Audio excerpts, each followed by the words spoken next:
অসমৰ 126টা সমষ্টিতে একোটা অনুষ্ঠান হ'ব আৰু গুৱাহাটীত ৰাজ্য চৰকাৰে সাংবাদিক মেলৰ জৰিয়তে এই আঁচনি দুখন মুকলি কৰিব। প্ৰথম হ'ল 12,60,000 অৰুণোদয়ত নতুন হিতাধিকাৰী, অৰ্থাৎ প্ৰতিটো সমষ্টিটোৰ আয়তন হিচাপত কৰবাত 500 বেছি, কৰবাত 500 কম, অলমোষ্ট 10,000 কৰি আমি নতুন হিতাধিকাৰীক সংলগ্ন কৰিম। আৰু পুৰণি হিতাধিকাৰীসকলৰো তেওঁলোকে যি পাই আছে সুবিধা, তাত এটা নতুনকৈ ৰিভিউ বা সমীক্ষা হ'ব।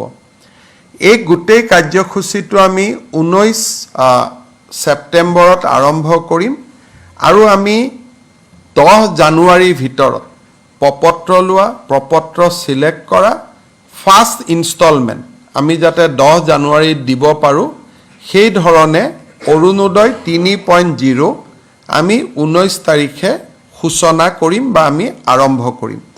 এই উপলক্ষে অসমৰ 126টা সমষ্টিতে 126খন মিটিং হ'ব, য'ত মন্ত্ৰী বিধায়কসকল উপস্থিত থাকিব আৰু গুৱাহাটীৰ পৰা মই আপোনালোকক নিমন্ত্ৰণ কৰি গোটেই আঁচনিখনৰ বিষয়ে মই বুজাই দিম।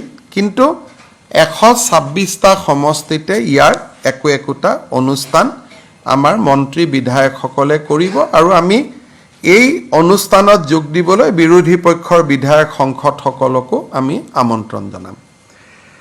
দ্বিতীয়তে, আমি অহা 19 তাৰিখৰ পৰা 17 লাখ নতুন লোকক আমি ৰেচন কাৰ্ড দিম, কাৰণ এইবাৰ অৰুণোদয় পাবৰ কাৰণে ৰেচন কাৰ্ড অতিকে জৰুৰী। ৰেচন কাৰ্ড নহ'লে অৰুণোদয় নাপাব। গতিকে বহুত ব্যক্তিয়ে হয়তো ভাবিব মই দুখীয়া, মই অৰুণোদয় পাব লাগে, ৰেচন কাৰ্ডখন নোপোৱাৰ কাৰণে তেওঁ অৰুণোদয় নাপাব। সেইকাৰণে আমি 17 লাখ পৰিয়ালক, 17 লাখ ব্যক্তিক আমি নতুনকৈ ৰেচন কাৰ্ড দিবৰ কাৰণে সিদ্ধান্ত লৈছোঁ।